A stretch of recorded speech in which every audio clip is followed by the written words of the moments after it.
What if the greatest trick Marvel ever pulled wasn't hiding a villain in the shadows, but convincing us that he died a hero? From the moment Tony Stark first appeared on screen, Marvel framed him as a genius with a heart.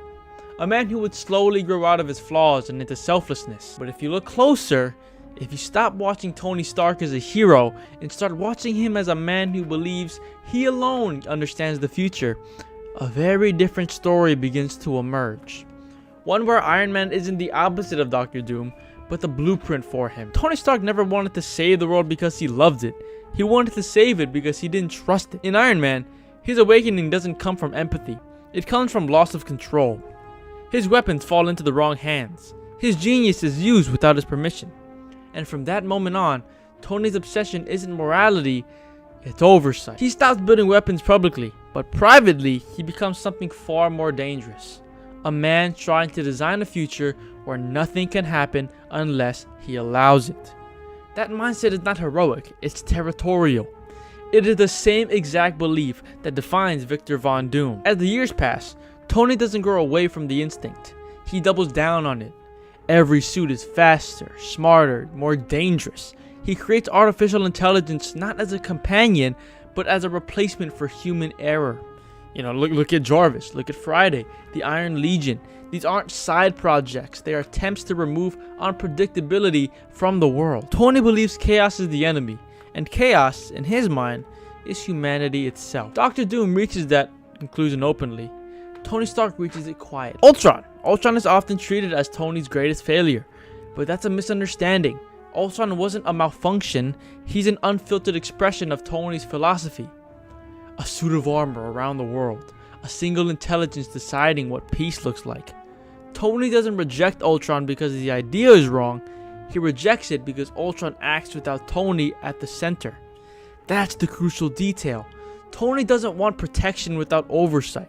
He wants to be the one holding the leash. That desire to control outcomes, to dictate safety, to decide who is dangerous and who isn't. That is the foundation of every great Marvel dictator, and none embody it more perfectly than Doctor Doom. By the time Civil War happens, Tony's transformation is almost complete. He sides with regulation, not out of humanity, but out of fear. Fear of being more powerful than him. Fear of losing control again. Fear of a future he can't predict. He supports the Sokovia Accords, not because governments are wise, but because they create systems. And Tony believes systems are safer than people. Steve Rogers believes in indivisible choice. Tony believes in enforced order. That ideology divide isn't hero versus hero, it's freedom versus doom. As the universe expands, Tony's technology begins to blur the line between science and something else entirely. Nanotech that reshapes itself instantly, time travel that fractures reality, machines capable of wielding cosmic artifacts. Tony Stark reaches a point where his inventions are indistinguishable from magic, and Doctor Doom has always understood that the true path to power lies in merging the two. Doom doesn't care whether something is mystical or mechanical, only whether it works. By Endgame, neither does Tony. Then comes the snap, the moment we're told defines Tony Stark as the ultimate hero. But look at it again. Tony doesn't act impulsively. He doesn't stumble into sacrifice. His suit absorbs the Infinity Stones, as if it was designed for that exact purpose. He survives long enough to make a decision that reshapes existence himself. That isn't bravery, it's preparation. That isn't bravery, that's preparation. That's the man who planned for the moment he would hold the power of a god.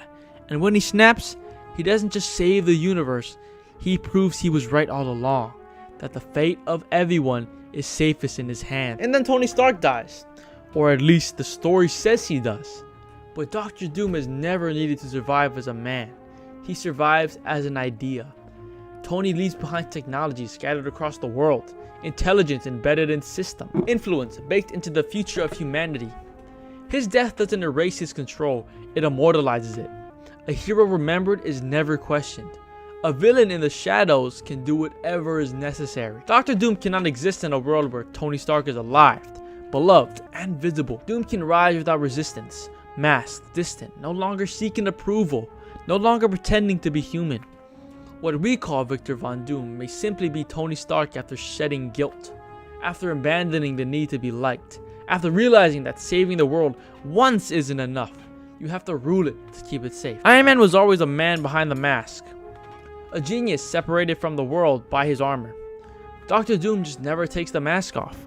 The difference between them isn't intelligence or power, it's honesty. Tony Stark spent his life fighting the truth about himself. Doom embraces it. So maybe Marvel didn't kill Iron Man because his story was over. Maybe they ended it because he was ready to begin again. Darker, colder, and finally free from the lie of heroism. Because the most terrifying villain isn't the one who hates humanity, it's the one who believes he understands it better than anyone else. And that man was Tony Stark.